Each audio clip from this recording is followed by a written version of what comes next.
pai, agradecer? Senhor, obrigado, Pai, porque a Tua palavra será ministrada sobre nós, pastor Giovanni, esse homem de Deus escolhido, Teu Filho. O Senhor trouxe até aqui para falar conosco, Senhor, acerca daquilo que o Senhor precisa e quer falar com a gente hoje. Então, use, ó Senhor, de maneira sobrenatural aqui nessa noite, no nome do Teu Filho Jesus. Amém e graças a Deus. Obrigado, Fred. É um prazer enorme estar aqui com os irmãos.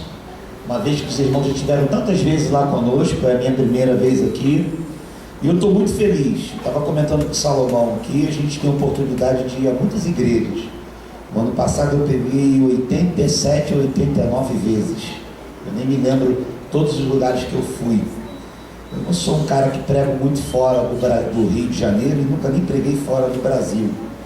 Mas muito aqui internamente, na nossa cidade, por causa dessas oportunidades de as pessoas conhecerem o nosso próprio ministério e a interação do diálogo, a questão de ser muito comunicativo dentro da linguagem com o adolescente, por ser uma linguagem muito carioca, muito jeito de falar assim. Mas eu vou falar uma coisa para você, às vezes a gente tem a oportunidade de ter igrejas enormes, uma estrutura absurda, um jogo de luz assim, que tu não consegue nem enxergar o cara que está na tua frente, e tu vê coisas assim fenomenológicas, uma estrutura assim de Disneylândia, coisa de Rock in Rio, mas não vê, às vezes você não vê, não que nunca aconteça isso, a maioria das vezes a gente não vê uma graça de Deus tão maravilhosa como está no meio dessa igreja na vida de vocês. E isso pra gente conta pra caramba, isso pra mim conta demais. Está num ambiente onde as pessoas estão com o coração tão aberto para o Evangelho, onde estão numa alegria tão, não libertina, uma liberdade tão gostosa, dentro da faixa etária de vocês. Vocês são gente como gente tem que ser, não tem nenhum tipo de performance. Tudo que vocês apresentaram aqui foi um espetáculo de interpretação, porque vocês viram aquilo que está dentro do seu cotidiano, apresentaram muito bem e fizeram com excelência, e vocês estão de parabéns pela peça que apresentaram, pelo congresso que está rolando aqui, que está sendo muito bom, e eu estou muito lisonjeado, uma vez mais, por esse convite, por estar aqui com vocês, né? Porque eu vou falar uma coisa para você, adolescente, ele é adolescente em todos os lugares do mundo, tem as mesmas carências, assim como o jovem. Às vezes uma coisa ou outra é diferenciada, mas no total todo mundo passa pelas mesmas crises, isso desde a fundação dos séculos, desde que o ser humano está na Terra.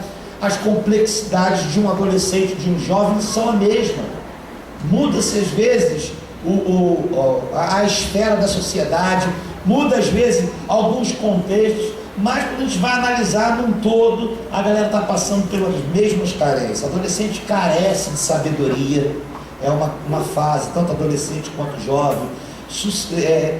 Adolescentes, jovens, geralmente não são suscetíveis a tentações sexuais. Essa área é um tempo muito difícil. Como eu costumo dizer lá na toca, a galera está com tesão de 12 ursos dentro da caverna, né?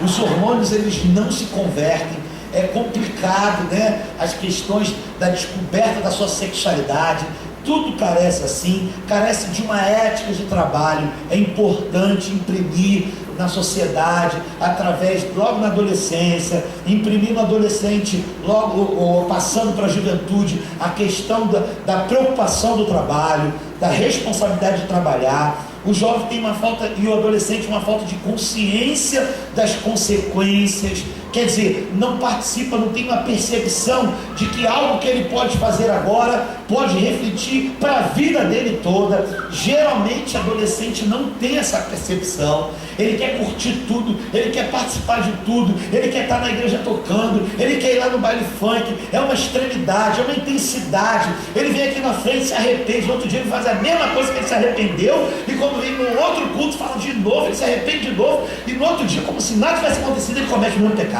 É impressionante. Só adolescente tem essa capacidade de se restaurar em Deus. Por isso que a palavra de Deus fala sobre jovens, sobre adolescente.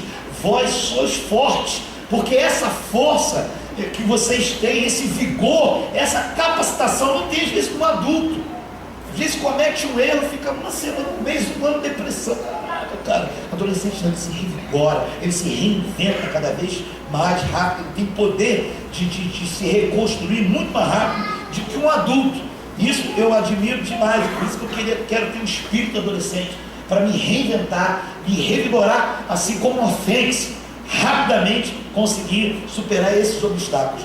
O jovem, ele muitas das vezes, até mesmo o adolescente, ele não tem uma consciência de causa e efeito de longo prazo e decisões de curto prazo. Ele também comete esses erros. O jovem e o adolescente, ele não entende que não vai ser jovem para a vida toda. Isso é a parte mais difícil. Por exemplo, eu sou quase um Peter Pan. E adolescentes que entram numa fase de síndrome do Peter Pan. O Peter Pan nada mais é que quando ele entra na terra do nunca, ele se torna adolescente. Se ele ficar na terra do nunca, sabe o que vai acontecer com ele? Nunca ele vai crescer. Então na terra do nunca, ele fica lá, ele admira a terra do nunca. A cultura do Peter Pan é exatamente essa. Nós não podemos sair daqui. Se a gente sair daqui, a gente vai crescer. Então na terra do nunca, a gente é adolescente para sempre. Mas isso não é a realidade, a gente vai encarar. Infelizmente, muito precocemente, alguns às vezes saem da fase da adolescência e outros querem manter na adolescência. Sabe aquele camarada que já tem 25 anos, ele não quer sair do meio dos adolescentes? Por quê? Porque ele não tem poder de persuasão no meio dos amigos dele e ele consegue ter persuasão no meio dos adolescentes. Porque ele é mais velho com a cabeça de ele é mais velho com a cabeça de mais novo, mas que não tem influência sobre aqueles que são mais velhos como ele. Então ele acaba querendo dominar, e isso não vai fazer bem para ele.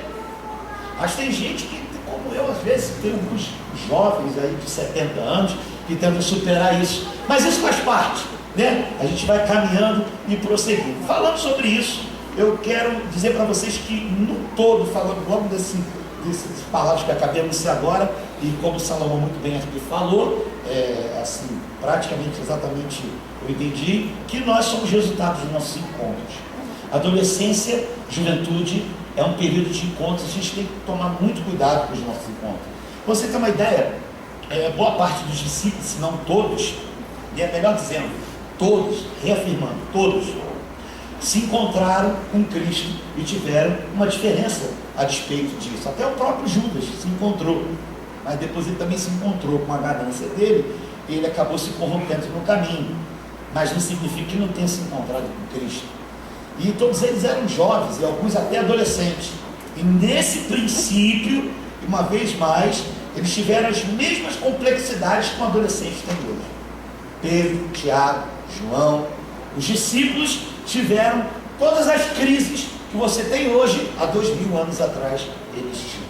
Talvez o cenário era diferente, talvez as tentações eram diferentes, mas dentro de uma sexualidade, dentro de um tempo de idade, eles tinham de fato aquilo que vocês passam hoje. Uma vez mais, falando sobre isso, eu queria falar exatamente sobre o resultado dos nossos encontros. Nós hoje em dia nos encontramos com muitas pessoas e ao mesmo tempo não estamos com ela. Acesso à liberdade por meio das redes sociais. A gente consegue estar com uma porção de gente e ao mesmo tempo não estar presente fisicamente com elas. É impressionante isso. A gente tem um acesso de amizade muito grande. Hoje, a gente às vezes até desvaloriza o significado da palavra amigo, porque a gente adiciona, e o critério para a rede social, adicionar o outro como uma pessoa que pode ser participativa da sua vida, o termo é amigo. E às vezes a gente acaba desconstruindo o significado da amizade por conta de que adicionar o outro na tua vida significa trazer ele para ser um amigo. E nem todo mundo que a gente adiciona nas redes, a gente pode chamar de amigo. Tem pessoas até que adicionam pessoas na igreja, falam com elas pelas redes sociais, mas quando estão com elas diante do culto, baixa a cabeça e vai embora, não tem coragem de fazer a parte do Senhor. Tem gente que tem vergonha. Eu estou falando para ETs aqui, estou falando mentira, gente? Sim ou não? Na escola é assim, em todos os lugares é assim. Hoje em dia, infelizmente, a gente passa por esse problema. Mas não é exatamente sobre isso que eu quero entrar no assunto. Eu quero falar sobre o resultado dos nossos encontros, assim mais dizendo, e o resultado de alguns discípulos do encontro que eles assim tiveram com Cristo. Para pensar a respeito do resultado que os discípulos tiveram. Você não vai precisar nem abrir a Bíblia. Não, isso é importante a gente abrir a Bíblia, mas como tem alguns textos eu quero passar para a gente ter mais tempo com o Salomão, porque eu também vim aqui para curtir o Salomão, tá? Eu sou bobo, né? Salomão que já é quase meu sócio, né? Quase sociedade. E depois você vai comprar o CD dele, né? Que ele tem uma criança carente de um leite, carente de um danoninho. Depois você vai comprar o CD do Salomão. É claro, CD novo. Ó, coisa linda, já ouvi o CD de trás para frente, dentro para trás. Inclusive tem um único CD que eu vi frente, né? Lado A e lado B. CD diferente do Salomão. É uma benção mesmo. Você vai gostar. Tem lado A e lado B. Você pode ir matando, roubando, prostituindo, mas não é isso que você está fazendo, né? Só está vendendo CD. É isso. Marcos capítulo 4, versículo 18, a gente vai narrar algo interessante acerca do encontro. Para você ter uma ideia, esse texto fala algo muito interessante. Ele fala de um encontro que Jesus teve com um dos discípulos. Eu poderia narrar todos os encontros, inclusive alguns discípulos, quando entraram no cenário bíblico, eles não passaram quer dizer, não tem um texto bíblico que explica a sua chegada. Simplesmente o cara pintou ali. A gente sabe que Jesus escolheu uma galera. Para você ter uma ideia, alguns Jesus escolheu, outros escolheram Jesus, mas quando foram chegando perto dele, perceberam que não era ele que tinha escolhido Jesus, é Jesus que tinha escolhido ele. Mesmo ele chegando perto de Jesus, Jesus já tinha escolhido ele. Então, para você ter uma ideia, quando Jesus começou a falar do Evangelho, chegaram até 120 pessoas aproximadamente seguindo Jesus. De 120 pessoas, caiu para 70 pessoas. De 70 pessoas, Jesus escolheu 12. E dos 12 ele foi traçando esse projeto que dividiu a humanidade entre o antes e o depois. Então existe antes de Cristo e depois de Cristo. Esses caras fizeram algo tão fabuloso, esses jovens, esses adolescentes, transformaram o seu tempo, foram agentes tão transformadores da sociedade, foram algo tão diferente do seu bairro, no lugar onde que ele estava, que eles mudaram a história da nação, do mundo, do planeta, e a ponto na história serem conhecidos pelo antes e depois. É antes de Cristo e depois de Cristo.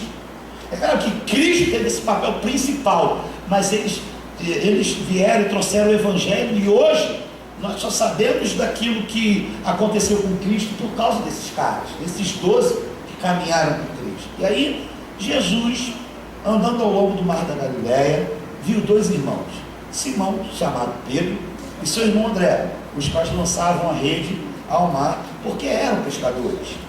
Disse-lhes: vinde após mim, e eu vos farei pescadores de homens.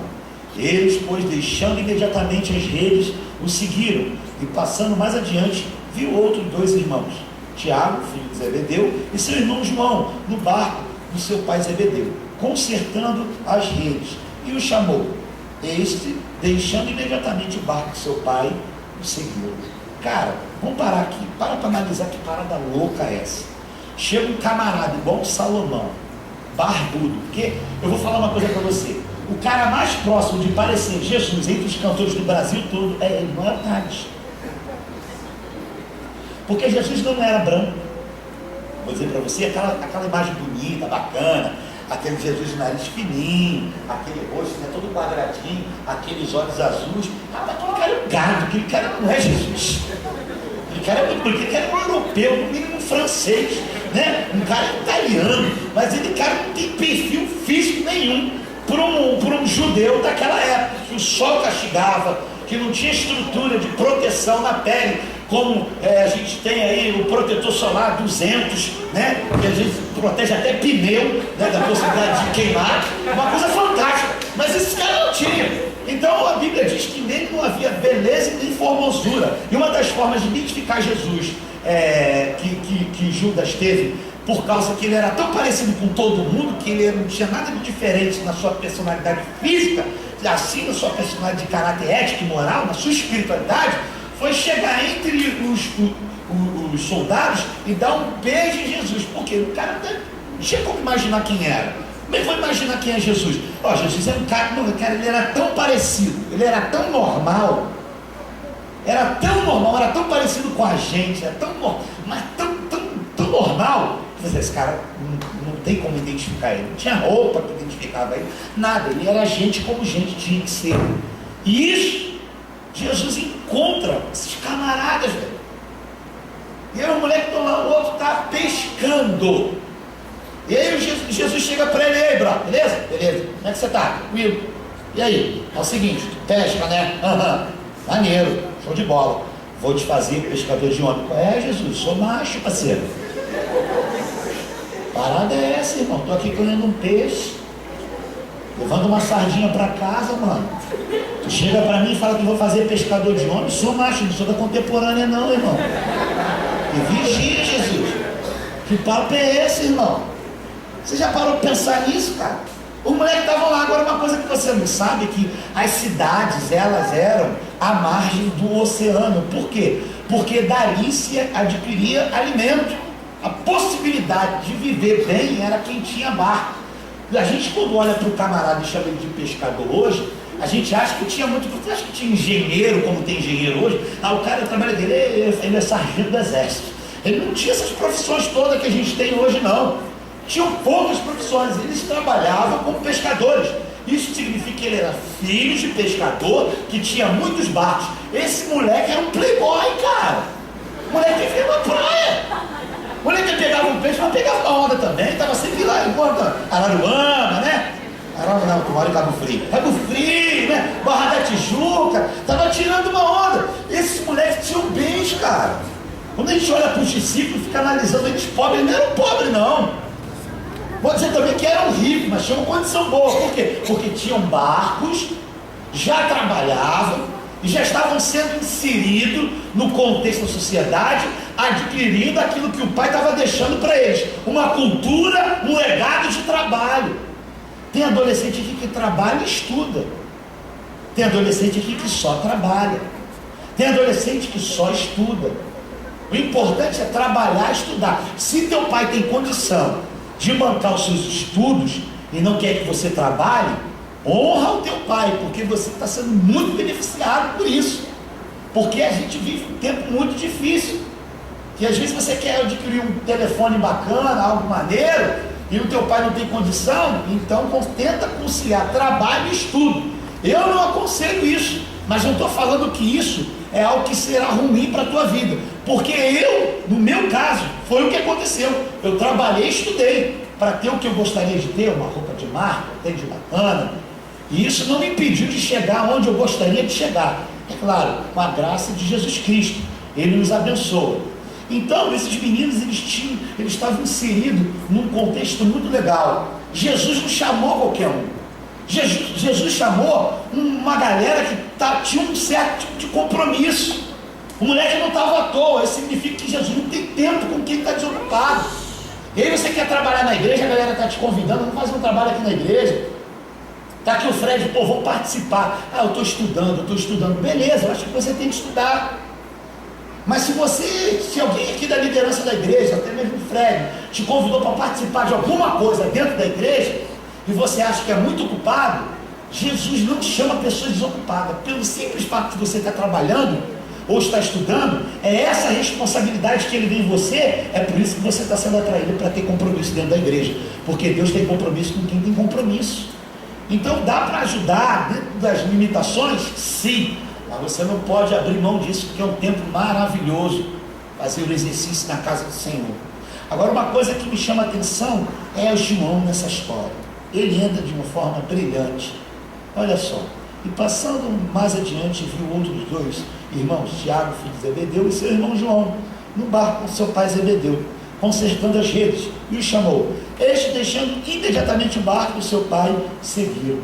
Tiago tinha uma certa idade, era um pouco mais velho do que João, mas João estima que ele tinha entre 13 e 14 anos de idade. Imagina um camarada com um roupão, um barbão, cabelo que fazer, não estava cheirando bem, porque naquela época não tinha desodorante, não tinha outra coisa para fazer. Tu acha que lá em Israel tinha limão? Limão tinha em outro continente. Lá não tinha limão não, fedia mesmo. E quando os caras andavam naquelas ruas de Jerusalém, por ali diante, você achava o quê? Que ali eles pisavam em quê? A rua era estreita, tinha muito animal, vivia tendo cocô de tudo quanto é bicho ali, pisava. Por isso, quando Jesus chegou na casa daquele homem rico, e aquela serva chegou e pegou aquele bálsamo e jogou diante dos seus pés, ela estava honrando Jesus, porque aquele homem não queria honrar Jesus pelo simples fato de saber que quando algum homem rico entra na sua casa e traz um convidado, o empregado tem que vir na hora lavar os pés, porque pisava em muito estrume de bichos que passavam na rua, era comum, porque não tinha nem como desviar, nem que já chutava, que em casa vai lavar. E ele não queria honrar Jesus por causa disso. Então o cara estava fedido. Jesus estava fedendo. Fala comigo, Jesus estava fedendo. Porque você também fede. É possível. Jesus fedia também, cara. Estava bravo para ele. Mas vamos considerar que ele estava no Mar da Galileia, então ele estava molhando o pé na ondinha, né? Ele estava molhando ali o pé. Aí o cara passa e fala assim: ei, tudo bom, seu Zebedeu? Tudo bem, graças a Deus. Olha só, vou levar os moleques comigo, beleza? Já é, leva lá. Foi isso que o texto está falando. Não teve nada demais. Caraca, mais nada. 2 moleques com 13 anos. Quem tem aqui 13 anos? Fala para mim. 13 anos, levanta a mão assim, 13 anos. Quem que vergonha tem 13 anos não? Quem tem 14 anos, fica com a mão em pé ainda, continua. Você vai ser abençoado em nome de Jesus. Fica calmo. Isso. Mais um. 12 anos. Fica com a mão, 12, 13, 14, cadê? 12, 13, 14 anos, fica com a mão em pé. Isso, 15 anos, isso, porque o senhor tem 15 anos. Deus abençoe, conservado. 15 anos. 16 anos, continua com a mão no pé, continua. 16 anos, 12, 13, 14, 15, 16 anos. Vamos lá, esse garoto deveria entre 12, 13 até 16 anos no máximo. No máximo 16 anos. Aí chega o camarada igual o Salomão do Rei. Não sabe nem amarrar o cadastro do tênis.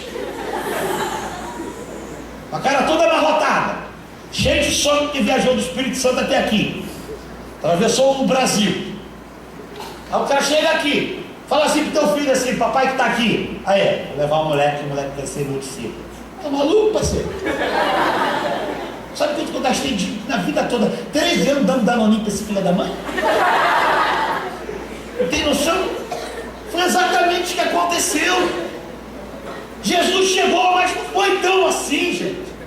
Já estava se ouvindo falar sobre esse homem. O cara chegou e conquistou. Teve algo diferente, mas ele não escolheu qualquer um. Ele viu que estava fazendo algo, estava sendo produtivo. E é aí que a gente vai chegar exatamente nesse contexto. Por quê? Porque tem outro extremo. Às vezes a gente analisa muito a vida dos adolescentes da Bíblia, dos jovens, que é exatamente os discípulos. A gente fala dos discípulos que seguiram Jesus. A gente tem um péssimo exemplo de Judas. Mas a gente tem alguns jovens que passaram na Bíblia, adolescentes, que tiveram um encontro com Jesus, tiveram um chamado para ser um dos discípulos e negaram. Eu vou dizer para você, Marcos capítulo 10, versículo 17 diz o seguinte: fica aqui comigo, vou ler para você. Ora, ao sair do pôr do sol, ao sair para se pôr a caminho, correu para ele um homem, o qual se ajoelhou diante dele e perguntou: bom mestre, o que hei de fazer para herdar a vida eterna? Respondeu Jesus: por que me chamas de bom? Ninguém é bom, senão um que é Deus. Sabe os mandamentos? Não matarás, não adulterarás, não furtarás, não dirás falso testemunho, a ninguém defraudarás, honra teu pai e tua mãe. Ele, porém, lhe replicou: mestre, tudo isso tenho guardado desde a minha juventude. E Jesus, olhando para ele, o amou e disse: uma coisa te falta, vai, vende tudo que tens, dá aos pobres, e terás um tesouro no céu, vem e segue-me. Versículo 22 diz o seguinte: mas ele, pendoroso do teu coração, desta palavra assim falada por Cristo, retirou-se triste, porque possuía muitos bens. Estamos falando do jovem rico. O jovem, um texto tão conhecido. A primeira coisa que a gente percebe dentro do contexto dessa história desse menino é que ele teve uma oportunidade fantástica na vida dele. Porque para pensar, o cara está vendo Jesus Cristo. Aí ele chega diante de Jesus: Jesus, eu estou te procurando. Esse menino tinha uma instrução que a maioria dos discípulos não tiveram. Porque os discípulos não eram ricos, tinham uma condição de vida boa, isso não dava o direito a eles de só estudar, porque estudar nessa época era algo absurdamente caro, era muito caro. Para você ter uma ideia, quando a pessoa queria estudar, fazer uma faculdade principalmente, que não tinha esse termo, né? Era só estudar, o pai tinha que pagar uma pessoa a vida toda para acompanhar ela. Isso significa o quê? Que para eu ensinar o meu filho a ler, a escrever, a estudar, eu tinha que ter muito dinheiro, para pagar o professor e eu ia deixar o meu filho com esse professor, para depois de 20, 15 anos ele me devolver o meu filho e assim eu inserir ele na sociedade. Por isso que o jovem só tinha poder de persuasão naquela época, ele só era considerado homem a partir dos 30 anos. E qual foi a idade que Jesus assumiu o seu ministério? 30. Porque se Jesus fala com 28, com 27, com 29, ninguém ia considerar nada. Mas naquela época, o cara só passava a ser jovem, um adulto, quando ele tinha 30 anos. E aí, a gente percebe que o cara analisa Cristo, entrega a vida do filho dele, confiando que ele ia fazer do filho dele um homem bom para a sociedade. Esse menino jovem rico, era de família com dinheiro, galera tinha grana, estudava no PH, dava barra, entendeu? Estudava em colégio caro, gastaram uma grana com o moleque, sendo que, a despeito dele ter muita grana, ele tinha sido inserido dentro da cultura judaica. A cultura judaica promovia esse garoto a possibilidade de estar no meio, no contexto da sociedade fantástico. Por quê? Porque uma vez mais, esse garoto tinha conhecimento da lei de Deus, ele sabia da Bíblia, do Antigo Testamento, ele sacava de tudo, e esse garoto estava procurando Jesus. Olha que coisa engraçada, os meninos estavam lá pescando, consertando a rede, passeando. Jesus chama o moleque: ei, vem comigo aí, vamos lá, vou te fazer um grande homem, você vai ser pescador de homens, você vai ser um cara fera, vem você, todo mundo. Ninguém estava procurando Jesus, nenhum desses garotos dos 12 que estavam no caminho estavam procurando Jesus. O cara que está procurando Jesus encontra Jesus. Quando ele encontra Jesus, ele percebe e não quer seguir. Caraca, velho, me explica isso, mano. O maluco está seguindo Jesus, ele está procurando. Tem dinheiro, não vou achar esse cara.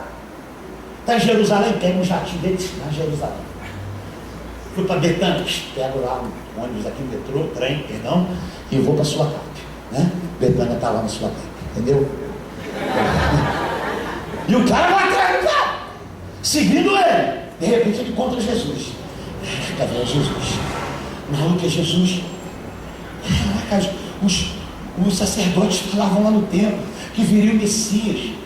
E o que eu gosto disso, sabe o que é? A sensibilidade que esse menino tinha de identificar que Cristo era o Messias. Porque os sacerdotes da época não queriam reconhecer, não. Alguns até reconheciam, só não queriam aceitar, porque iam perder suas mordomias. Aonde que a gente chega nessa parada? Você está aqui na igreja, está sendo criado como esse garoto, dentro da lei, dentro dos estatutos bíblicos. Sabe o que acontece? Nascido e criado na igreja, vai morrer um crente sentado no banco. Sabe por quê? Eu já analisei que as pessoas que têm êxito na igreja foram as que vieram de fora, não foram nascidos e criados na igreja. Quando eu cheguei na igreja, quando eu me converti ao evangelho, eu estava lá sentado. Em 2 anos eu estava dando aula na escola dominical. Em 4 anos eu estava entrando na faculdade, a primeira faculdade de teologia. Em 7 anos eu estava fazendo a segunda faculdade de teologia. Em 9 anos eu estava fazendo pós lá na PUC sobre cristianismo. E eu fui estudando. Eu fui percebendo que tinha gente que estava há 30 anos na igreja. Em 3 anos eu já estava 20 anos à frente do cara que está há 30 anos e ouvindo a mesma coisa. Esse moleque está há muito tempo ouvindo a palavra de Deus. E como é que esse moleque não se converte? Aí ele se encontra com Cristo. Aí ele: beleza, o que eu faço para te seguir, brother? Como é que é a parada, Jesus? Me explica aí. Olha, rapaz, você é fera, você é um menino bom, você é um garoto que tem, rapaz, você é um cara fera, você tem futuro.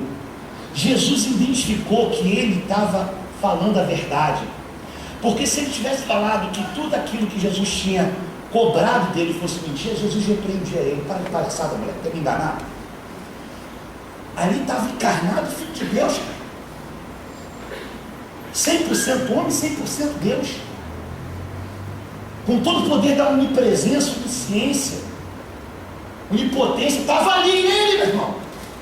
Tu acha que o cara chega para mim: Jesus, eu dou comida aos pobres? Ele não ia saber? Mas ele falou, ó, tenho guardado tudo, eu respeito meu pai e minha mãe.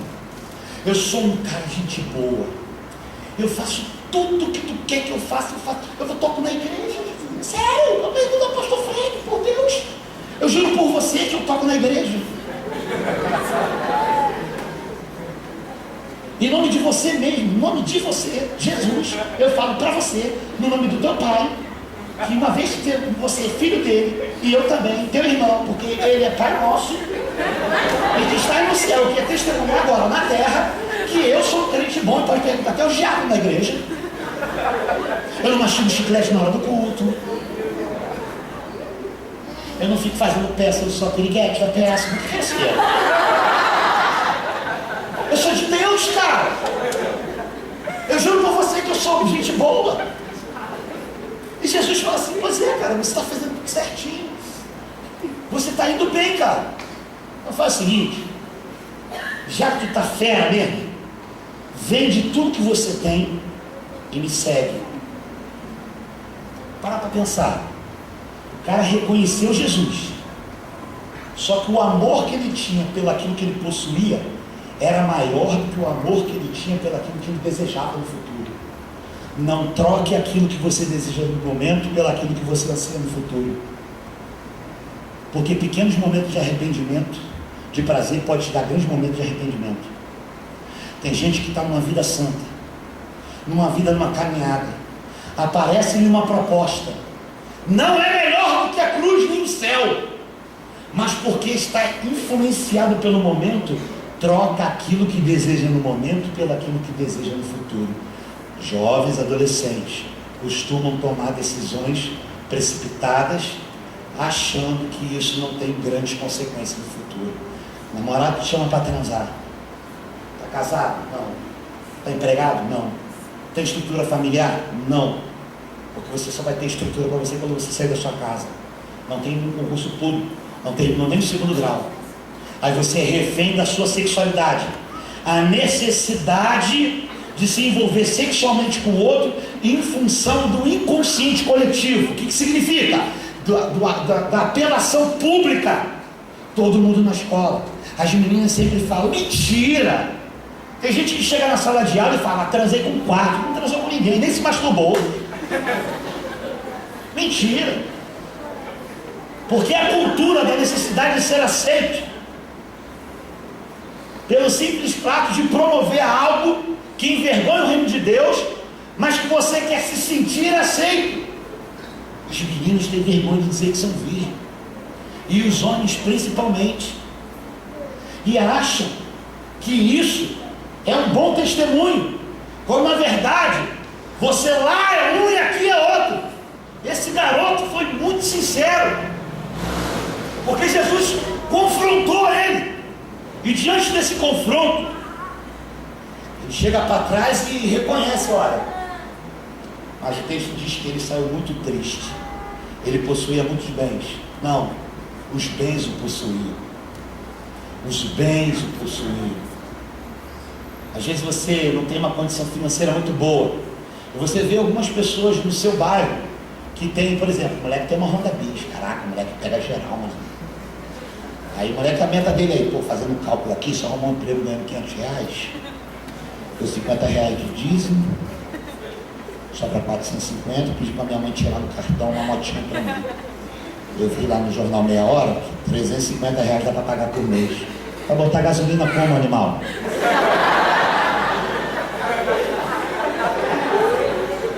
Mas aí você quer ter a moto por quê? Porque de moto você vai parecer ser, só que você nunca vai ser, porque você só passa a ser quando você é em Cristo.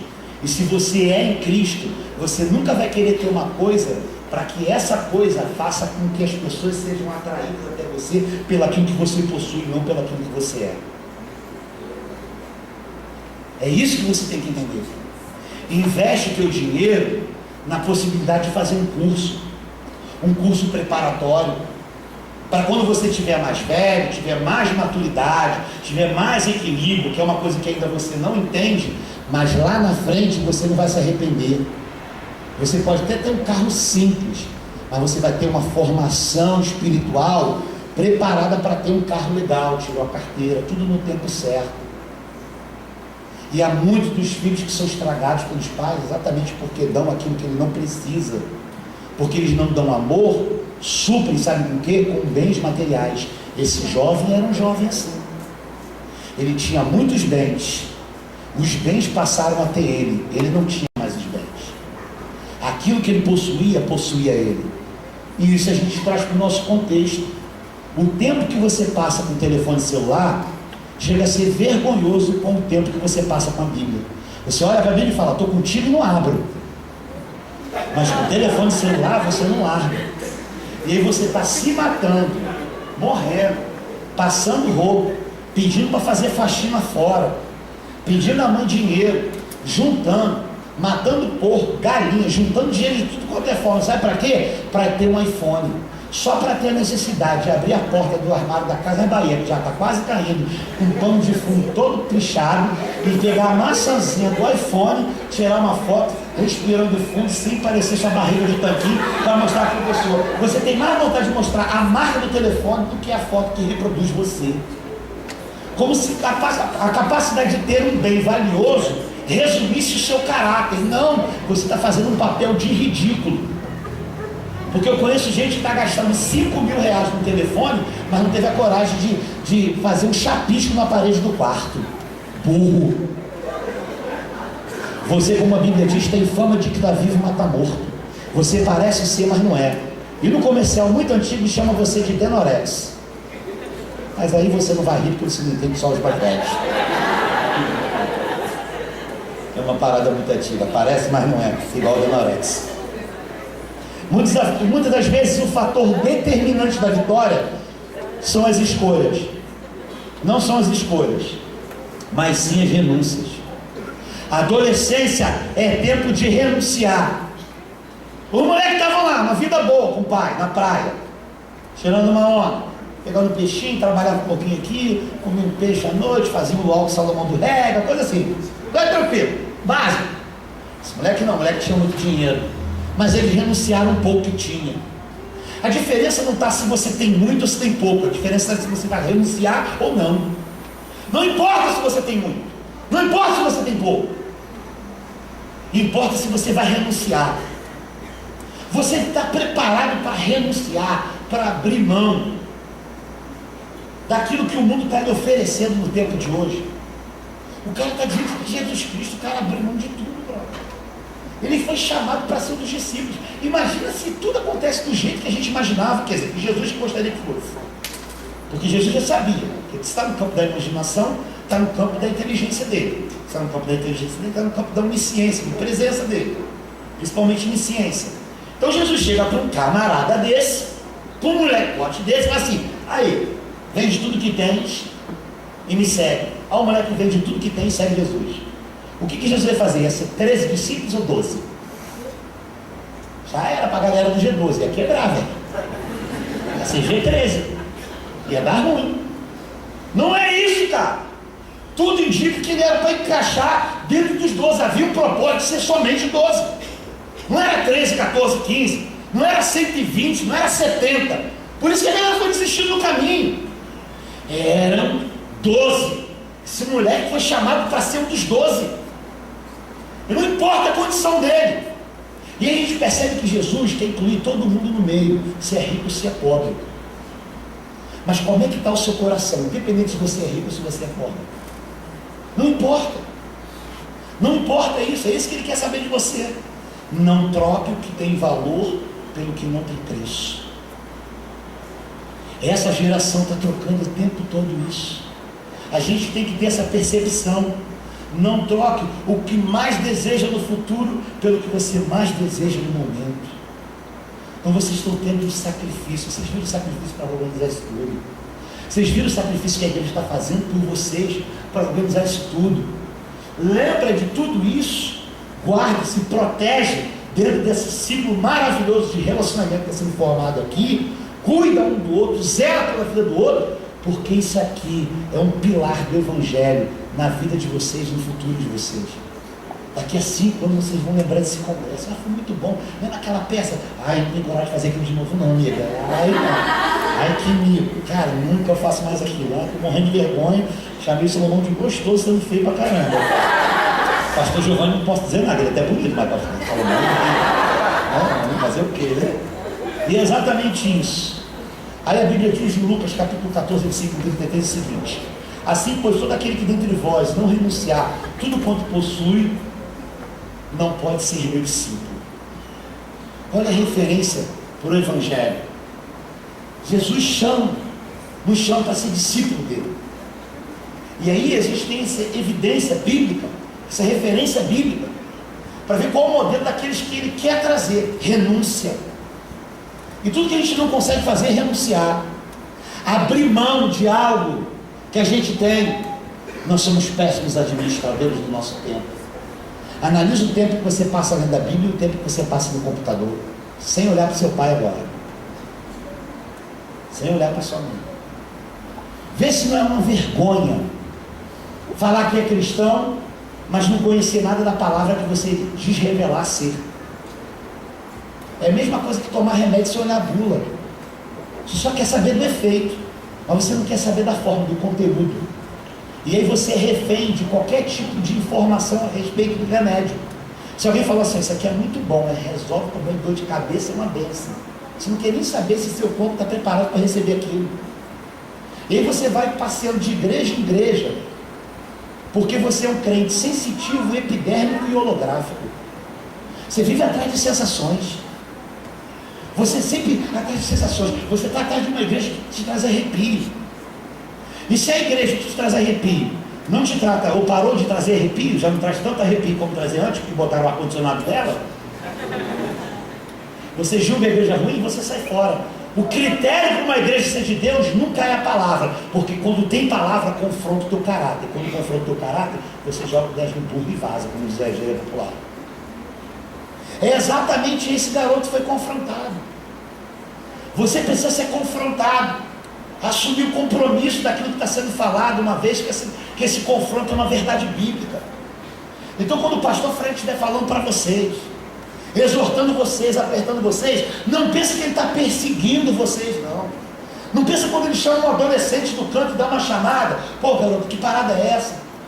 Porque a gente não tem nem mais vergonha de promover nosso pecado. A dificuldade das pessoas de promover o banner do culto da igreja é enorme, mas todo mundo não tem coragem de divulgar aquela foto maravilhosa que você joga na internet com os seus seios avantajados, caramelizados com fralda chocante, um delicioso chocolate Nestlé. E você pensa que eu não sei, que você abre aqui, né? Abre aquele moleque, eu vou imitar só a menina, tá aqui o telefone. Ela vai para trás da barra. Aí o que acontece? O efeito da menina que tem um problema de barriga é o seguinte: se ela tirar foto assim, porque a gordura que está na barriga, ela se espalha por causa desse movimento. Se ela botar a mão na cintura e inclinar um pouco para trás, ela estica um pouco ali. Eu que sou barrigudo, já não está vendo mais. Ela joga o cabelo, não pode aparecer na bunda. Se ela não tiver muitas nádegas, ela até joga um pouquinho o cabelo para disfarçar. Mas a intenção maior dela é jogar os seios dela para fora. E ela bota aquela foto maravilhosa, o pano de fundo, a Barra da Tijuca, o céu azul, a praia, a areia branquinha. E ela bota esse louvado seja o nome do Senhor. Tá certo?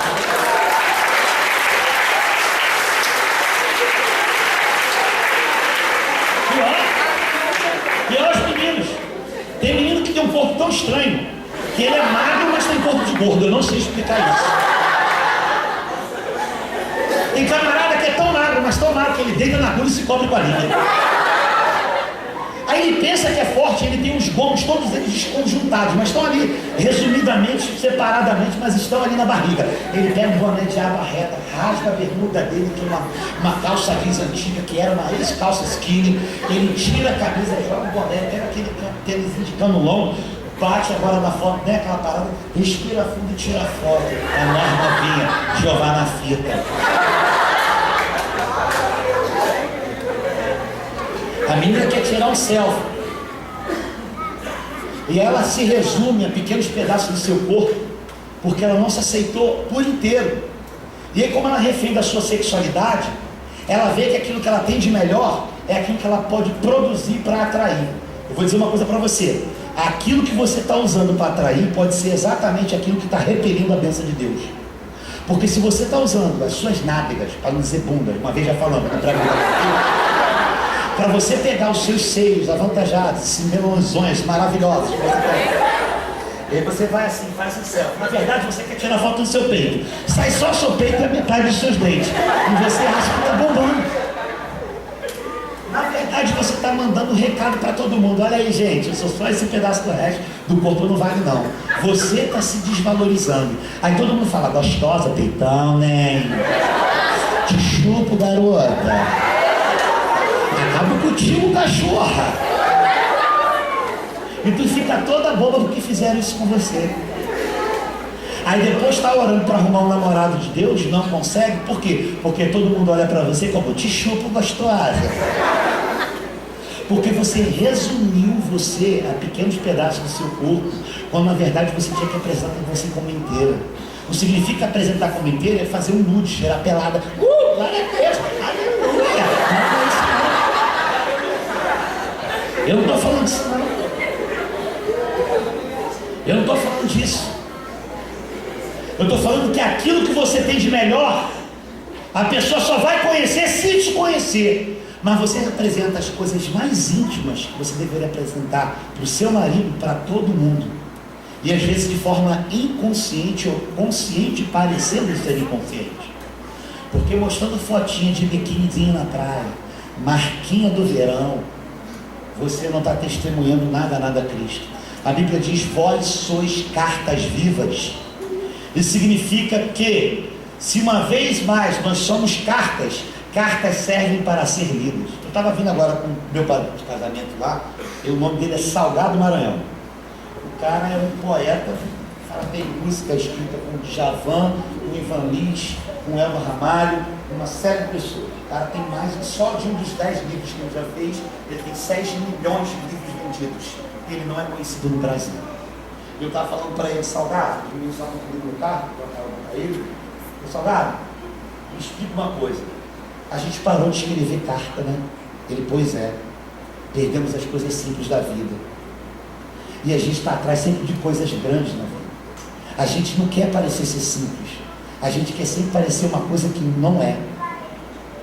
E às vezes acaba se endividando para ser uma coisa que não é, para provar para o outro que você é uma coisa que você não tem. Você está fazendo papel de palhaço quando você não é. Todo mundo sabe que não é. Por isso que a gente vê pessoas entrando, vindo para a igreja com um relógio, com um cordão de ouro desse tamanho, que todo mundo sabe que não é cordão de ouro, porque ele vem de ônibus.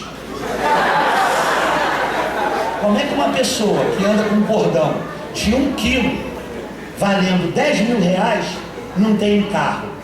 Não estou falando que isso é errado, mas é no mínimo uma burrice desenfreada. E fica querendo provar, está fazendo papel de ridículo. Está fazendo papel de ridículo. E a Bíblia fala: vós sois cartas vivas. Para que serve uma carta se não para não ser lida? Então a gente, uma vez mais que assume a cruz, a sua verticalidade, a sua horizontalidade, o Cristo como o nosso testemunho, sabe o que acontece? Sabe qual é o resumo disso? As pessoas vão passar a nos ler, porque nós estamos imprimindo uma mensagem. Quando alguém olha para você, o que ela lê? A Playboy, porque você só anda de shortinho passando a polpa da bunda? Qual é o testemunho que as pessoas têm de você? Qual é o tipo de leitura que as pessoas têm de você? Nós temos que nos preocupar com esse tipo de coisa. E aí, falando de renúncia, agora falando dos discípulos que foram exemplo. Os discípulos foram exemplo de fé, mas nem todos foram exemplo de perseverança. E é uma coisa que passa muito despercebida no nosso meio. A questão da perseverança dos 12 discípulos. A gente analisou primeiro um discípulo, um menino que tinha a oportunidade de ser discípulo. A gente falou de como os discípulos se encontraram com Jesus. A gente não tem relato de todos. Agora a gente vai falar de alguns discípulos que não deram bons testemunhos quando a chave esquentou. E aí João capítulo 13, versículo 21, não abre não, fica comigo. A gente percebe uma pessoa que perdeu a sua identidade humana para ganhar a identidade cristã. Para pensar nesse texto. Tendo Jesus dito isso, turbou-se em espírito e declarou: Em verdade, vos digo que um de vós há de me trair. Repara esse tema. Jesus estava diante dos discípulos, numa sala fechada, eram somente 12. Jesus já estava sobre os rumores da possibilidade de crucificá-lo. Os caras estavam vivendo um tempo muito difícil, que durante 3 anos foi só glória. Durante 3 anos, os caras estavam surfando, andando sobre o mar, tirando onda. Durante 3 anos, os caras andavam na sombra dele e curavam. Durante 3 anos, o cara tocava na pessoa e ele era curado. Se era um coxo, resolvia. Se era surdo, passava a ouvir. Se não falava, passava a falar. Durante 3 anos, eles começaram a fazer coisas que a gente não podia nem sonhar no dia de hoje, que a gente já se espanta. Tem uns milagres na internet de fajuto que não resolve nada, parece que é o David Copperfield fazendo milagre, mas não tem resolvimento, é tudo mágica. Os milagres mesmo era como Jesus fazia. Você consegue imaginar o que esses caras viveram durante 3 anos? A gente não tem noção. Você caminhar com um camarada que cospe no chão, faz a coisa mais porca do mundo, passa no olho do cara e cura o cara para se enxergar, o milagre mais porco da história, isso é coisa muito louca, velho. Você consegue imaginar o camarada pegando lá, a chapa esquentando, bate pra lá, vai morrer geral, eu não sei nadar, não tem boia nessa época, ai meu Deus, chama o guarda-vida, chama o bombeiro, cadê o jet ski, não tinha nada disso, vou morrer geral, cadê? Daqui a pouco, calma,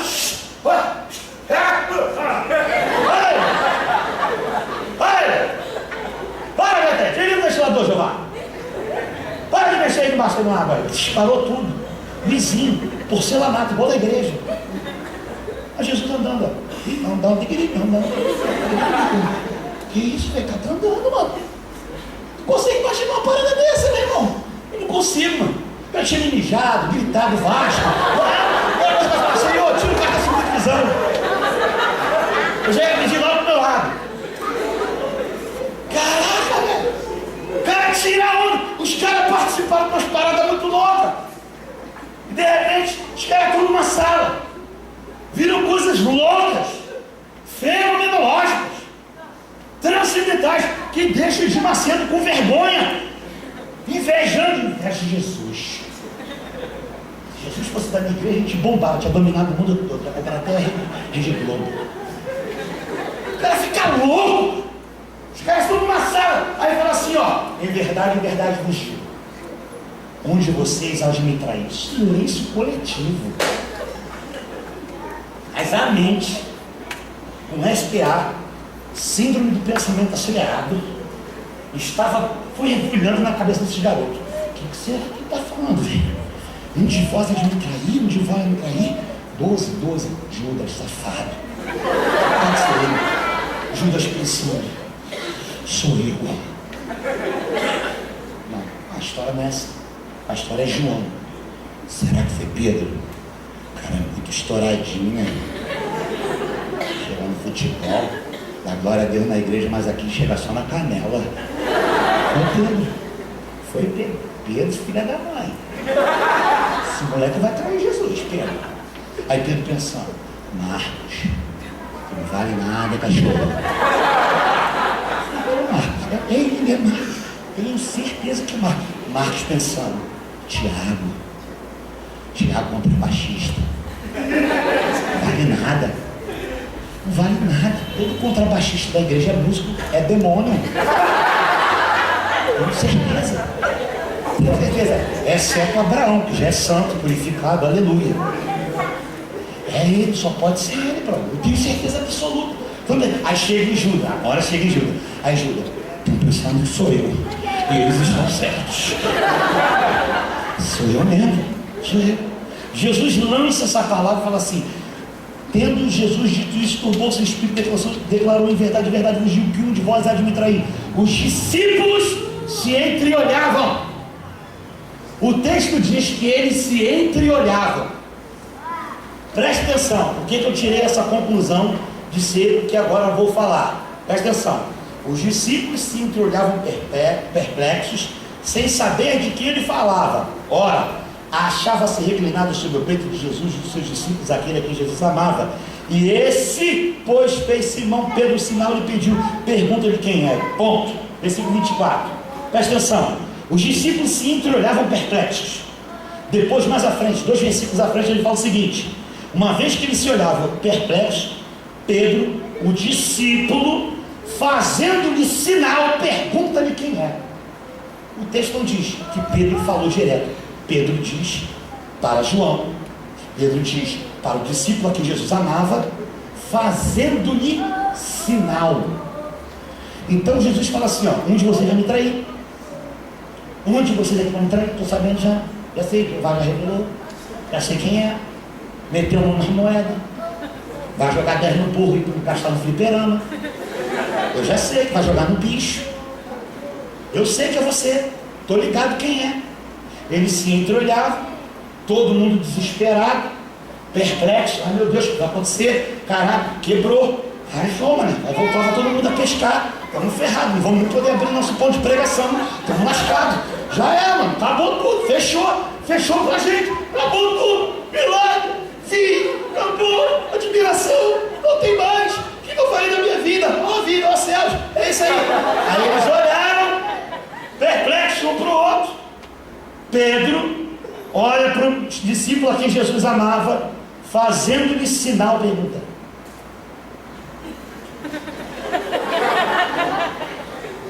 porque se o texto diz que fazendo-lhe sinal, perguntou-lhe quem é, por que falou que fazendo sinal, em vez de falar nada, falar logo, perguntou para o discípulo?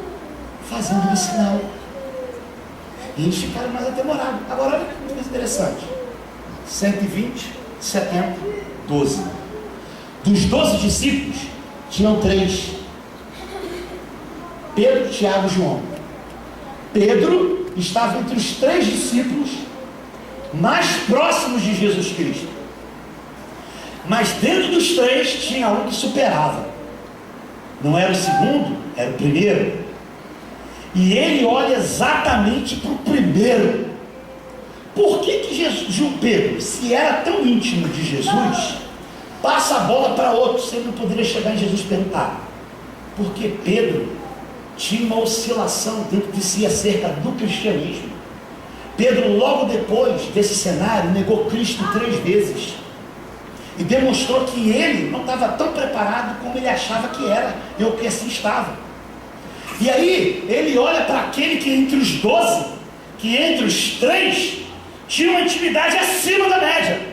E o texto chama essa pessoa como aquele a quem Jesus amava. O que significa? Esse menino perdeu sua identidade física.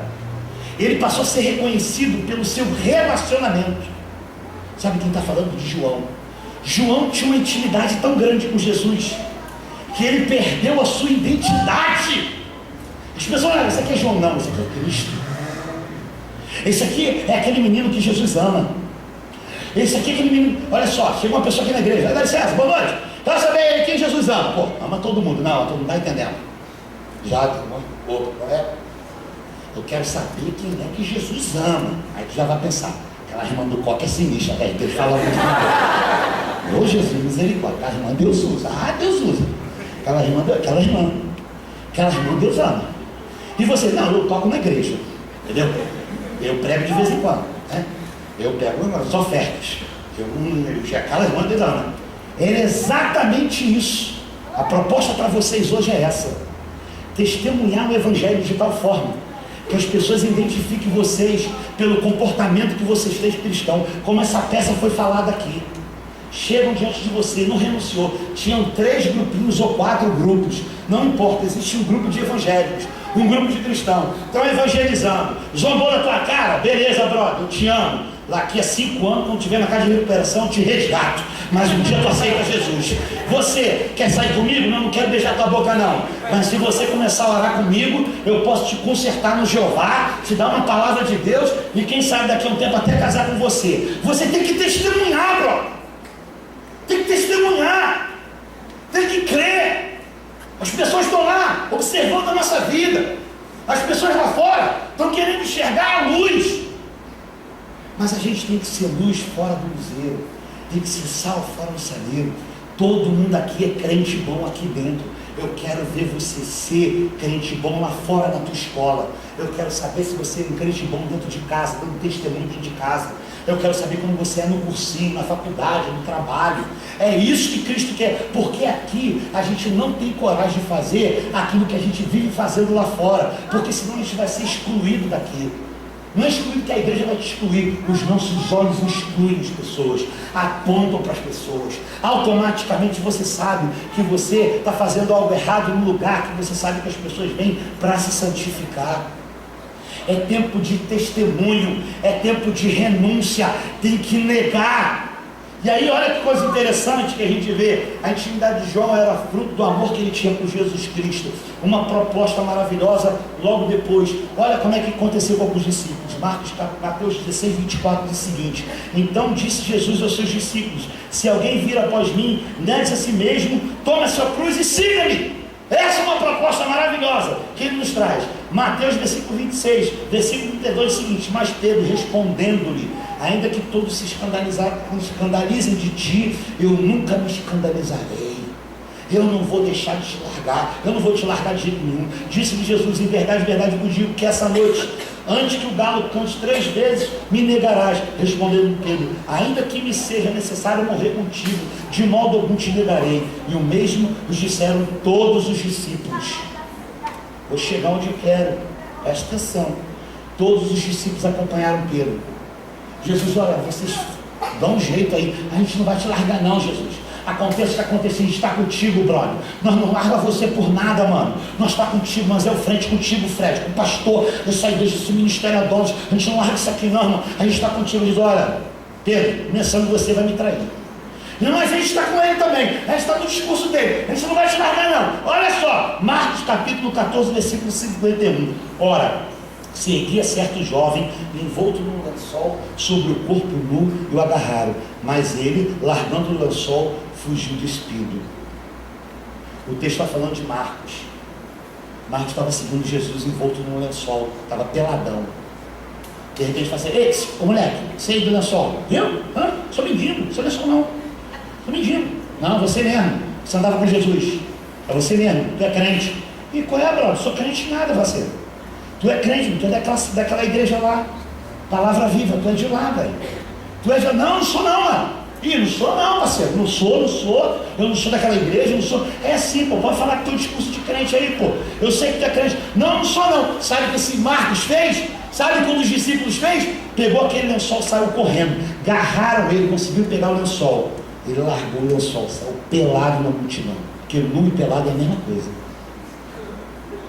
Ele preferiu se expor ao ridículo do que encarar a cruz. Marcos, capítulo 14, versículo 54. Pedro seguia de longe até dentro do pátio do sumo sacerdote. Estava sentado com os guardas, aquietando-se ao fogo, só olhando de longe Jesus. Jesus sendo crucificado, ele olhando. Encaro. Vou para a cruz junto com ele, eu não vou. Vou ou não vou? Ai meu Deus. João capítulo 19, versículo 25. Estavam em pé junto à cruz Jesus, sua mãe e a irmã de sua mãe, Maria, mulher de Clopas, e Maria Madalena. Ora, Jesus, vendo ali sua mãe, e ao lado dela o discípulo a quem Jesus amava, disse a sua mãe: mulher, eis aí o teu filho. Olha o texto voltando a falar de João. Estavam ali as mulheres, a mãe de Jesus e o discípulo a quem ele amava. Na cruz está relatado exatamente as pessoas que estavam com Jesus, somente essa.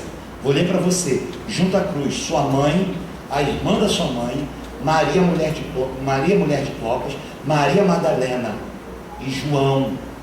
Mais ninguém. Todo mundo jogou 10 no burro e vazou. As mulheres estavam fácil para elas também, porque as mulheres não seguiam Jesus. Elas davam suporte, não eram reconhecidas como discípulos de Cristo nessa época. Isso não desmerece a posição delas na cruz. Mas dos homens, somente João não fugiu. Somente João ficou até o final na cruz.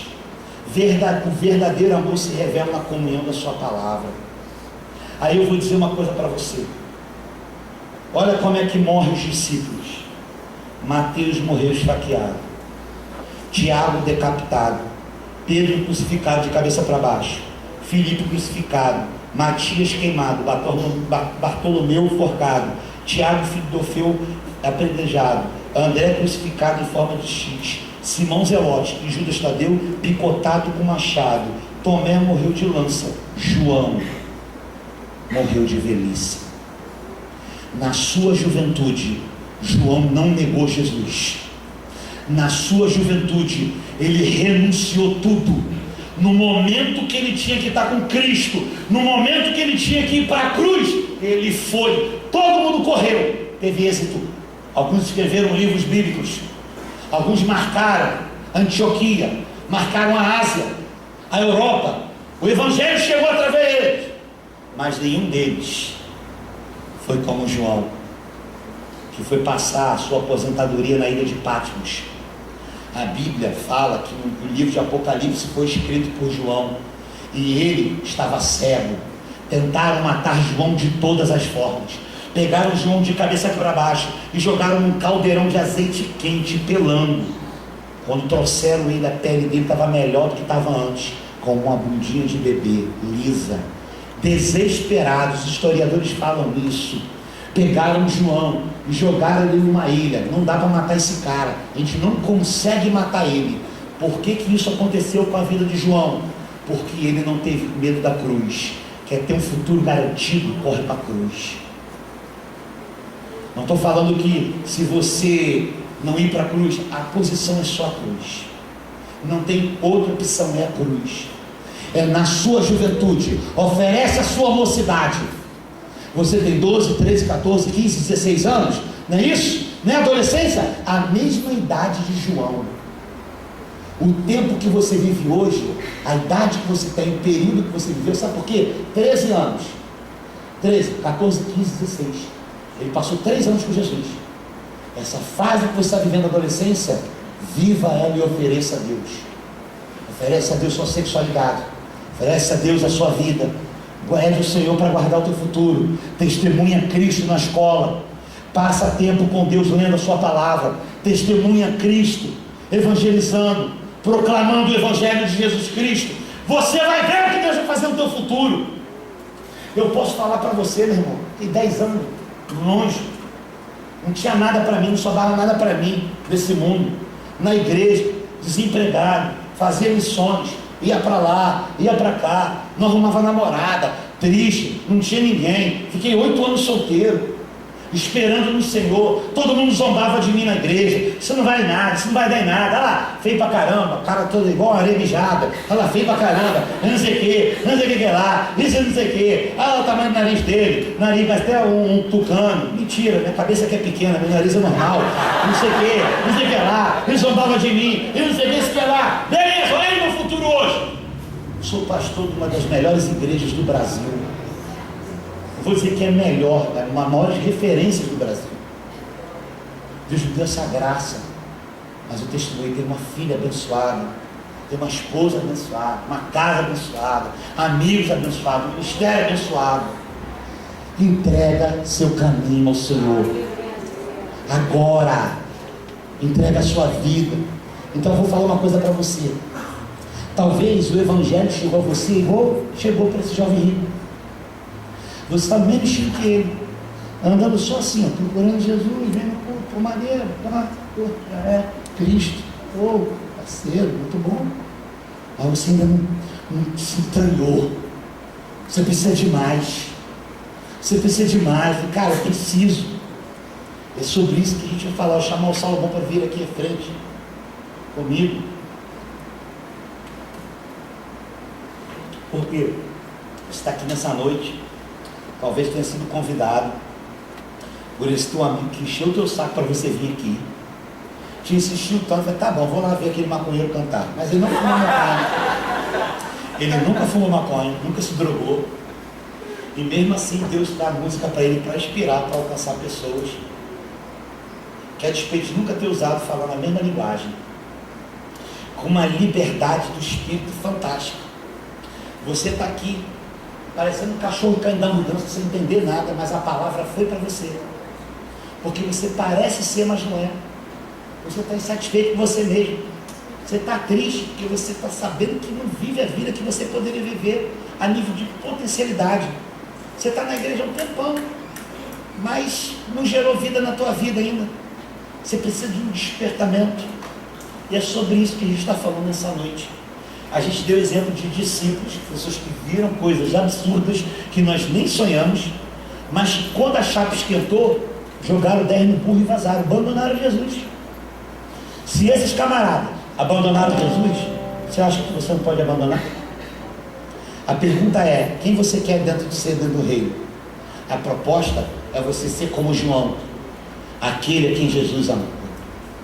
Então nós vamos cantar uma canção agora, não importa, pode ser até Tirei Pão no Gato. Isso é só para criar um clima legal para você vir aqui à frente para eu orar por você. Sabe por quê? Porque a música não vai te convencer. A palavra vai entrar no teu entendimento. Mas quem está ministrando na tua vida agora é o Espírito Santo, na capacitação dele de convencer. Porque pode ter uma oratória legal, falou bacana, fez todo mundo rir, pai, isso é bacana, ok, beleza. Mas é o Espírito que convence o homem, não é o Giovanni. Agora, para pensar, se o Espírito Santo, falando com você, mostrou para você, que é você, porque você sabe que é você, e você não está convencido dele, você não está conseguindo ser convencido por Deus, teu coração está problemático demais, você está com uma pedra. Eu vou convidar a igreja a ficar de pé mais uma vez, nós vamos cantar mais um pouco, mas convidar a você a vir aqui à frente, porque se essa palavra for com você, e você quer viver um cristianismo radical, se você quer viver um cristianismo, aí você fala assim, mas e aí? Galera da galeria, vou ter que descer, me expor para o outro? Se expor, porque se você está preocupado com o que o outro pensa de você, você é refém do outro, não do convencimento do Espírito Santo. Está perdendo uma oportunidade fantástica. Me trouxe lá de Sulacaba para falar de coisas da sua vida que eu não tenho a menor noção, mas que você sabe que você precisa. Sai do seu lugar, vem aqui à frente que nós vamos orar por você, em nome de Jesus. Se vier uma pessoa, amém. Se vier todo mundo, amém. E se não vier ninguém, estou nem aí. Meu papel é pregar. O de você, ser convencido pelo Espírito. Agora, se tu é um bom convencido da palavra, vai deixar ele ministrar, vai deixar ele operar no teu futuro, vai deixar ele transformar a tua vida. Uma renúncia, abrir mão daquilo que o outro pensa de você, vai render frutos lá na frente. Só depende de você, não mais de mim. Em nome de Jesus, sai do seu lugar, se essa palavra é contigo, e vem até aqui à frente, nós vamos orar com você.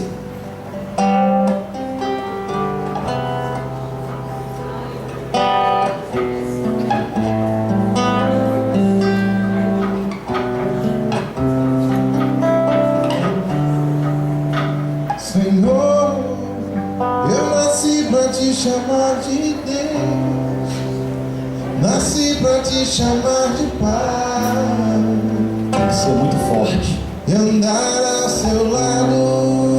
encarar a multidão, vir aqui à frente, na babocão. Senhor, vejo o ventre da minha mãe. Era isso que Jesus estava procurando. Sou exclusivo seu. Hoje a gente tem 2 pessoas aqui. Eu sou abençoado, sim, se vivo obediente, mas todo dia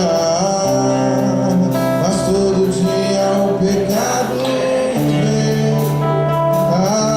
ele me chama, todo dia as propostas vêm e me chamam, todo dia vem as provações, me chama, mas todo dia o pecado vem, mas eu escolho Escolhe Deus esta noite. Escolhe a cruz. todo dia, na luz da minha vida, agora eu vivo a vida de Deus, mas eu escolho Deus, escolho Cristo todo dia, já não vivo a minha vida, agora eu vivo a vida de Deus. Aleluia. Cara, a questão de insistir não tem nada a ver com o meu ego acerca da quantidade de pessoas que foram através da minha vida por meio do Espírito Santo. Não tem nada a ver com isso. Tem a ver com você, brother. se você fica no teu lugar, sabendo que essa palavra foi para você, você não está dando uma resposta para mim, mas para Deus. Não é para mim. Você está provando que você está satisfeito com o estilo de vida errado, que Deus não quer que você viva, e você está negando a Ele, assim como os discípulos negaram. Porque na hora de encarar a cruz, todo mundo saiu voado. O tempo é de encarar a cruz e vir aqui se oferecer em nome de Jesus Cristo. Sai do seu lugar. Você que está na galeria, vem aqui embaixo. Nós vamos orar por você. Há uma graça de Deus. Há uma graça de Deus. Os passos talvez sejam longos, pesados para chegar até aqui, mas talvez esse peso exatamente do pecado que te impede de uma consciência pecaminosa, sendo vítima daquilo que as pessoas vão pensar de você. Importa nessa noite o que Cristo pensa de você. Se você você é pai, você é mãe, você é visitante, não importa. Importa que o Senhor está te chamando aqui. Saia do seu lugar. Vamos cantar mais uma última vez, te dando uma oportunidade para você sair do seu lugar e nós orarmos por você em nome de Jesus. E me chama, todo dia vem as provações, e me chama também, todo dia vem as tentações, e me chama, todo dia o pecado vem, mas eu escolho.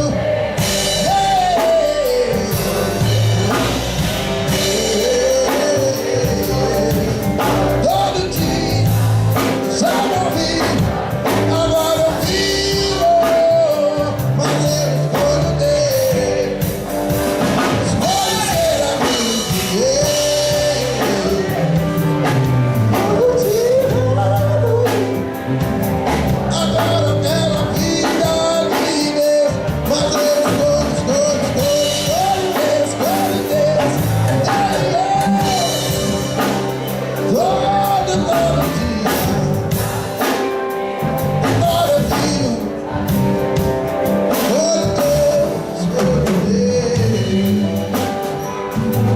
escolho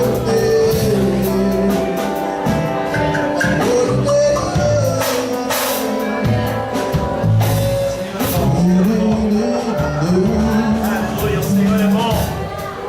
Tua graça redentora. Pai, nós te louvamos pela vida dos teus filhos, e reconhecer a sua miserabilidade, que reconhecer a necessidade da tua cruz, e nessa noite renunciam a sua carne para testemunhar o Espírito dentro deles, atuando, convencendo de toda iniquidade, pecado e transgressão que outra hora tinha domínio e poder sobre vossas vidas. Agora, na autoridade do nome de Jesus, por meio do sangue de Cristo Jesus, no nome dele, o Cristo ressurreto, nós oramos nessa noite, pedindo uma manifestação poderosa do teu Espírito, em santidade, em graça, que eles possam sair daqui diferenciados, alcançados pela tua misericórdia e teu amor, pela tua justiça divina, alcançando cada vida aqui presente, voltando no seu lugar, mas voltando diferente, com um fardo leve, com a presença envolvida da brisa do Espírito Santo sobre a tua vida. No nome de Jesus Cristo, Pai, nós oramos assim por esses jovens que voltaram para ti nessa noite, que voltaram para um testemunho de evangelho, que voltaram para ser, Senhor, referência para a sociedade. Nós oramos assim, louvando o teu nome, agradecido seja o teu nome, porque Cristo morreu na cruz, morreu a sua morte, para que você viesse ter a sua vida. Em nome de Jesus nós te louvamos, Pai. Muito obrigado, ó Deus, por tudo. Assim, toda a igreja aplaude o Senhor, porque Ele é bom. Acompanha essa galera. Gente boa. Deus é